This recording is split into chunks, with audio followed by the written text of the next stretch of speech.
My name is Jacob Thompson, a salesman at a mid-tier beer company.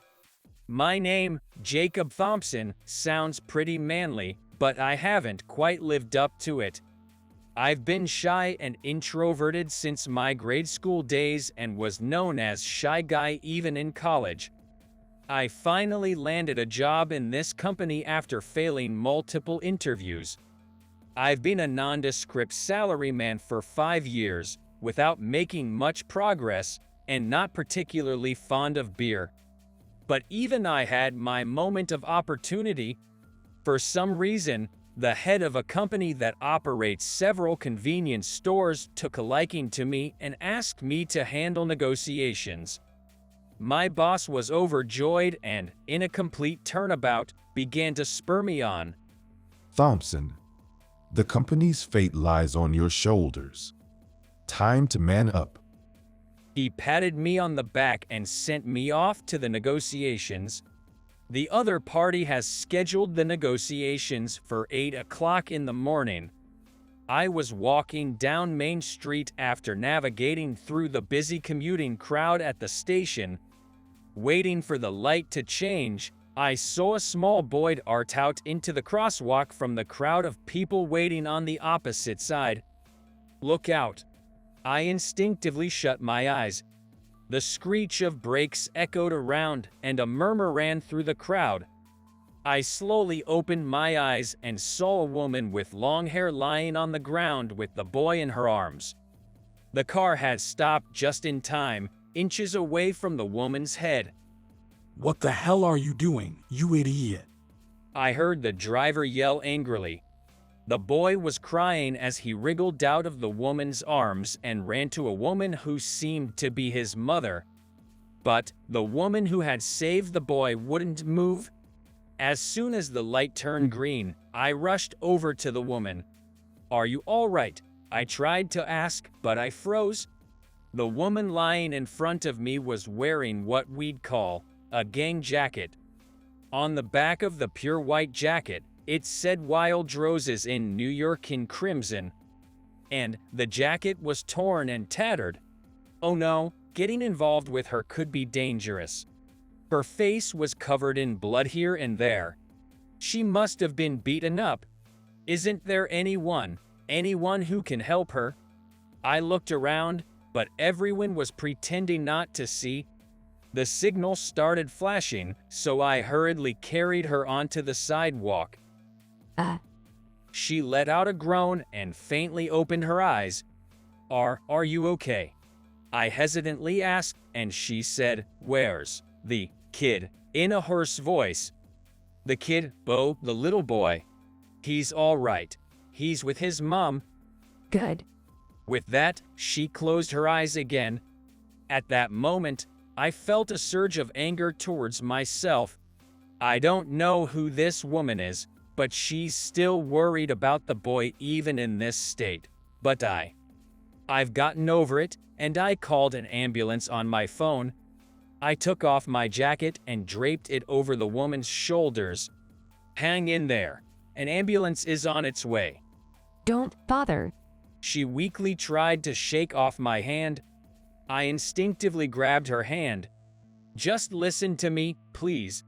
Startled by the shouts, the woman opened her eyes. Our gazes met for the first time. She seemed to smile faintly before closing her eyes again.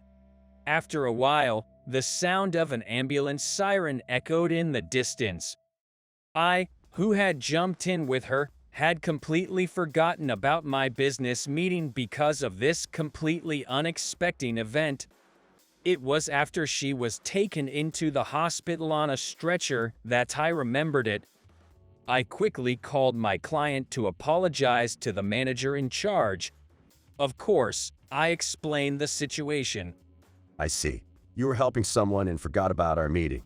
The manager's gentle voice was, in a way, frightening. "Yes, I'm really sorry. I'll be there shortly." "No, don't worry about it. Please, stay with her. What you did was incredibly admirable. It's natural that you'd forget about our dealings." "Oh no." "I'm glad to know that our company wasn't your top priority. It truly is an admirable act. Now, if you'll excuse me." I was left staring at the abruptly disconnected phone. I didn't have the courage to call back. I decided to call my office and report the situation. As expected, I was berated and the call was abruptly ended. That's it. At best, I'll be demoted. At worst, I'll be fired. As I sat dazed, unable to think of anything, a nurse came out of the treatment room. It's done. The patient has something to say to you. Please come in. I stood up slowly and entered the treatment room. The woman, covered in bandages, lay on a simple bed receiving and drip. I was listening. Caught off guard, I tilted my head in confusion. So you left your important work to take care of me? You're quite the meddler. Realizing she had heard me desperately apologizing over the phone, I got a bit annoyed. There's no need for such words from the person I saved. Huh? As if these injuries would kill me. Her cheeky tone irritated me even more. Then, suddenly, the woman got up and bowed to me. Let me properly thank you. My name is Jessica Smith.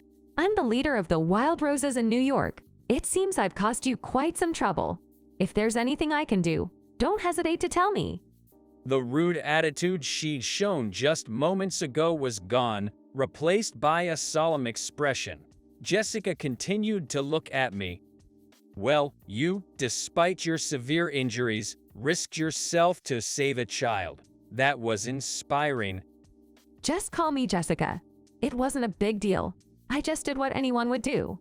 Well, so did I. We smiled at each other. When Jessica smiled, she suddenly looked much younger. Maybe 16, 17. How did you get injured? I asked what I'd wanted to know. Jessica shrugged. Isn't it obvious? I'm the leader of a female gang. I got ambushed by a rival gang. I played the decoy to let my gang members escape, and they beat me without hesitation. She bit her lip in frustration and muttered, I'll get them back for this. You're a girl, you shouldn't be fighting. Your parents must be worried. Jessica looked puzzled before bursting into laughter. My parents are proud of me leading a gang. After all, my father is involved in the underworld, and he's all for his daughter being strong. If I had let them beat me without fighting back, he'd probably kill me. Seeing Jessica continue to laugh, a chill ran down my spine.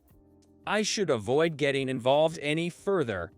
Do well. I'm glad your injuries weren't severe. I have to get back to work, so. As I turned my back to leave, I heard, wait up.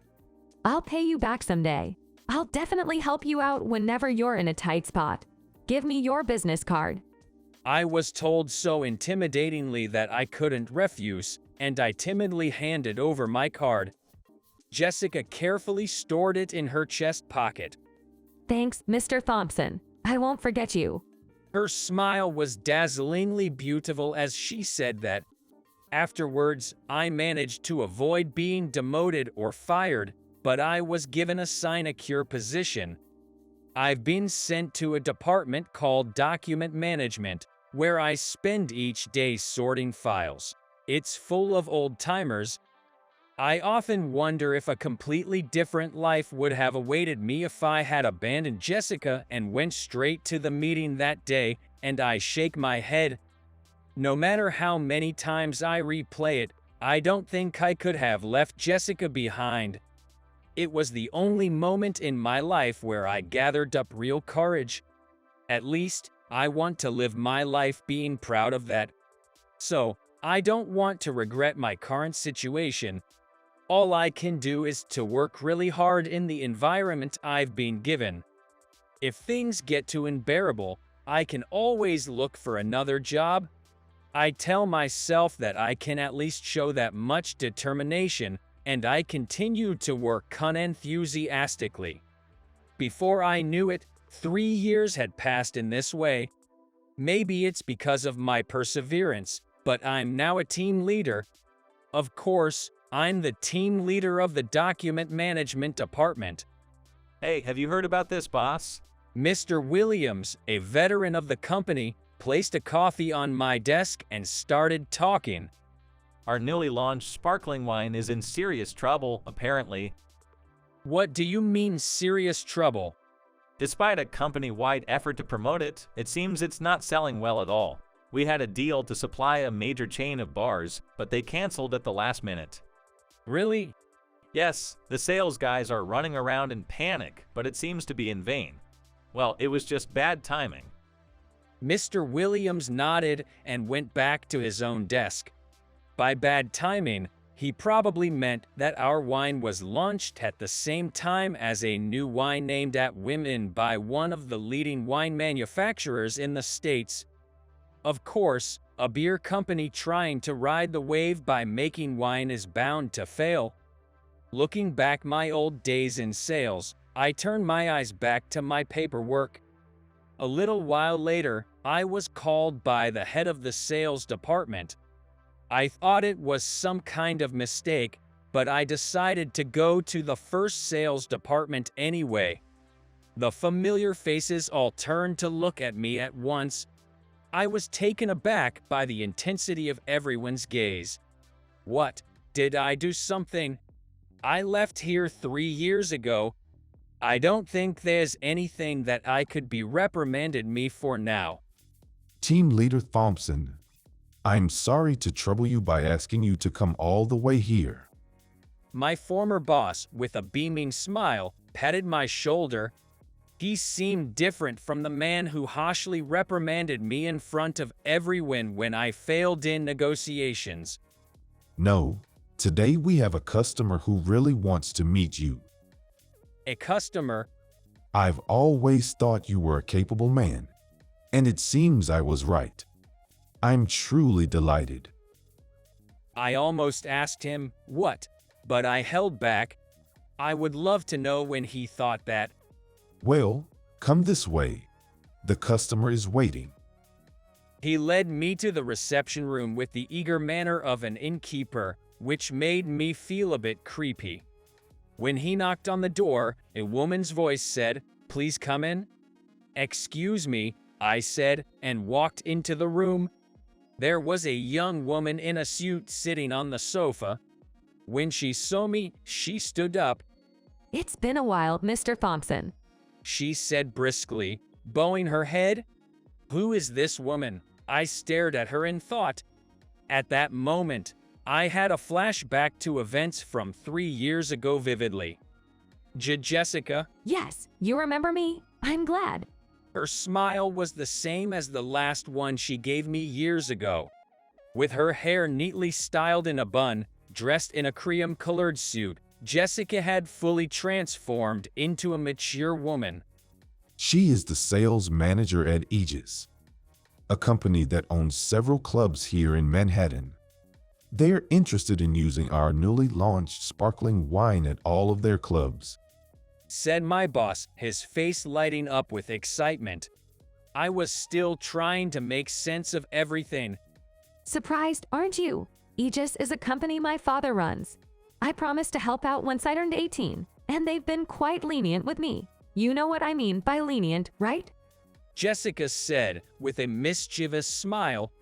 She was probably referring to the wild days of her youth. As for our deal with your company, I specifically requested you, Mr. Thompson, to be in charge. You'll handle it, won't you? Without waiting for my response, my boss turned back towards Jessica. Mr. Thompson is a protege of mine. I taught him everything he knows about this job. I'm so happy as if it happened to me, he said, laughing heartily. As the boss laughed, I muttered to myself, "Yeah, right." The next moment, Jessica echoed my thoughts. "Well said, old man," she said, laughing. The boss's laughter abruptly ended. You guys pushed him aside to a dead-end job, didn't you? All because he chose to help others instead of focusing on some important business deal. What a great company. Without Mr. Thompson, who would want to do business with you? Contrary to her harsh words, Jessica never lost her smile, and she was more intimidating than I remembered. The boss was speechless. I'll purchase your wine out of respect for Mr. Thompson. But if you want our business to continue, you'll need to step up your game. I tasted your wine, and it's not really the quality we would serve at our clubs.